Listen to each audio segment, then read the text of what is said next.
Hai teman-teman semua, apa kabar hari ini? Semoga kalian dalam keadaan sehat dan semangat ya.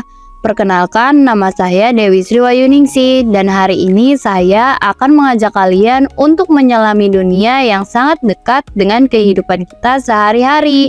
Tapi seringkali tidak kita sadari, yaitu komunikasi massa. Yuk kita bahas bareng-bareng dengan santai tapi tetap berbobot. Teman-teman, pernah nggak nonton berita di TV, dengerin radio sambil nyetir, atau baca berita di media online? Nah, itu semua adalah bagian dari komunikasi massa. Secara sederhana, komunikasi massa adalah proses penyampaian pesan dari satu sumber, biasanya media, kepada banyak orang sekaligus, atau bisa disebut khalayak luas. Tapi nih ya, kata massa di sini bukan berarti kerumunan orang yang berdempetan di satu tempat. Dalam konteks ini, massa itu adalah orang-orang yang tersebar di berbagai tempat. Bisa beda kota, beda pulau, bahkan beda negara. Tapi menerima pesan yang sama secara bersamaan lewat media seperti TV, radio, koran, dan sekarang juga lewat internet. Lalu, apa sih bedanya komunikasi massa dengan ngobrol biasa atau diskusi kelompok?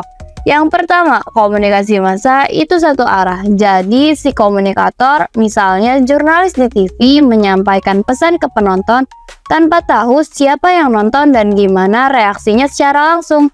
Yang kedua, khalayaknya bersifat anonim dan heterogen. Artinya, yang nonton bisa siapa saja dari latar belakang berbeda-beda. Ada mahasiswa, ibu rumah tangga, pekerja kantoran, bahkan anak sekolah. Yang ketiga, media massa berperan penting sebagai jembatan. Jadi, bukan cuma menyampaikan pesan saja, tapi media juga bisa mempengaruhi opini publik, membentuk kebiasaan, bahkan nilai-nilai budaya masyarakat. Contohnya, iklan layanan masyarakat soal pentingnya vaksin. Sekali tayang di TV bisa menjangkau jutaan orang dalam waktu yang sama. Keren banget kan? Nah, ngomongin soal fungsi, menurut Harold Lasswell ada 3 fungsi utama komunikasi massa. Yang pertama, pengawasan lingkungan. Jadi, media akan kasih tahu kita apa yang terjadi di sekitar kita dan dunia. Yang kedua, korelasi atau interpretasi. Jadi, media akan membantu kita memahami peristiwa, misalnya dengan analisis atau opini. Yang ketiga, yaitu pewarisan budaya. Lewat tayangan TV, lagu, atau artikel, nilai dan budaya bisa diwariskan ke generasi muda. Oh iya, ada juga yang namanya fungsi hiburan. Ini ditambahkan oleh Wright. Coba deh, siapa di sini yang suka nonton variety show atau film dari platform digital? Nah, itu juga bagian dari komunikasi massa yang membantu kita rileks dan terhubung dengan sesama lewat kesenangan bersama. Sekarang kita masuk ke bagian yang agak serius tapi tetap seru, yaitu teori-teori komunikasi massa. Teori ini penting banget buat kita paham gimana media bekerja dan memengaruhi kita. Yang pertama, teori jarum hipodermik. Media dianggap langsung menyuntikkan pesan ke pikiran audiens. Tapi teori ini terlalu menganggap kita pasif. Yang kedua, teori agenda setting. Media enggak ngatur isi pikiran kita, tapi mereka menentukan topik apa yang penting untuk dipikirkan. Misalnya, kalau media terus memberitakan isu perubahan iklim, maka masyarakat jadi merasa itu isu penting. Yang ketiga, teori uses and gratification. Di teori ini, audiens dianggap aktif. Kita pilih media yang sesuai dengan kebutuhan kita untuk mencari informasi, hiburan, atau bahkan pembentukan identitas diri.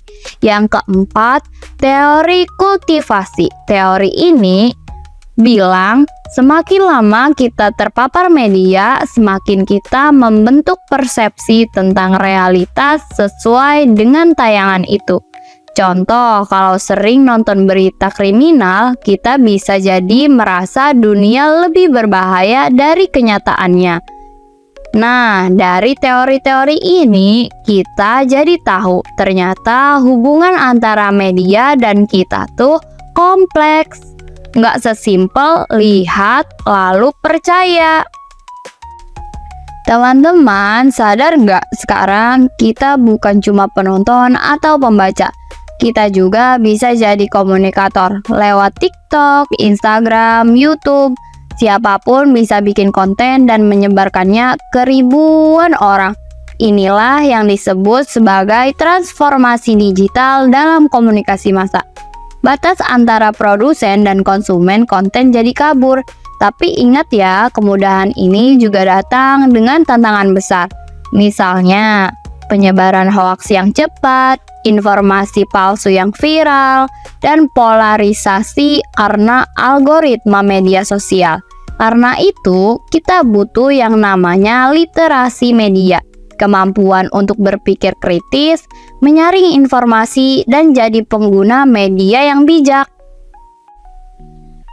Nah, teman-teman, itu dia pembahasan seru kita hari ini tentang komunikasi massa. Mulai dari konsep dasar, karakteristik, fungsi, teori, sampai peran penting di era digital. Saya Dewi Triwayuningsih ingin mengajak kita semua untuk jadi audiens yang cerdas, sadar informasi, dan aktif berkontribusi lewat media yang positif. Terima kasih sudah menyimak. Jangan lupa share video ini ke teman-teman lain dan sampai jumpa di pertemuan berikutnya. Tetap semangat dan tetap kritis dalam menerima informasi. Wassalamualaikum warahmatullahi wabarakatuh dan salam hangat untuk kalian semua.